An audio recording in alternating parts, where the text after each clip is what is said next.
ఇక్కడ కార్యకర్తలందరూ పార్టీ ఆఫీస్కు రావడం జరిగింది. కేటీఆర్ మీద లేనిపోని ఆరోపణలు చేయడం జరుగుతుంది కాంగ్రెస్ వాళ్ళు.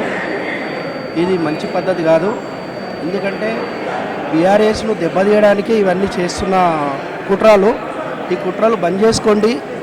ఇప్పటికీ 2 సంవత్సరాలు అయిపోయింది. మీరు వచ్చి 2 సంవత్సరాల నుంచి కూడా ఇదే కుట్రలు చేయడం జరుగుతుంది. కుట్రలు బంద్ చేసుకొని పరిపాలన చేయండి. పరిపాలన చేతగాని పనులు చేసుకుంటా పబ్లిక్ను మభ్యపెట్టి లేనిపోని ఆరోపణలు చేయడం తప్పు. ఇది బంద్ చేసుకోండి. కేటీఆర్ కానీ హరీష్ రావు కానీ కేసీఆర్ ప్రభుత్వం మళ్ళీ వస్తుంది. ఇప్పుడు మున్సిపల్ ఎలక్షన్లో కూడా మళ్ళీ బీఆర్ఎస్ పార్టీ భారీ మెజార్టీతో గెలుస్తుంది. కార్యకర్తలు కూడా ఎవరు కూడా తగ్గడానికి లేదు.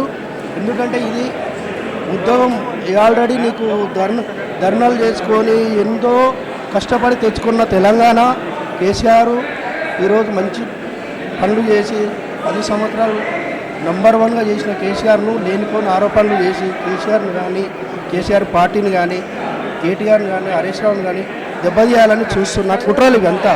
ఈ కుట్రలను తిప్పికొట్టడానికి కార్యకర్తలు రెడీ ఉన్నారు. మా ప్రజలందరూ కూడా ఇప్పటికి కూడా బీఆర్ఎస్ కావాలని కోరుకుంటారు. నెక్స్ట్ వచ్చే 2 సంవత్సరాల తర్వాత మళ్ళీ కేసీఆర్ ప్రభుత్వమే వస్తుంది. జై తెలంగాణ, జై కేసీఆర్.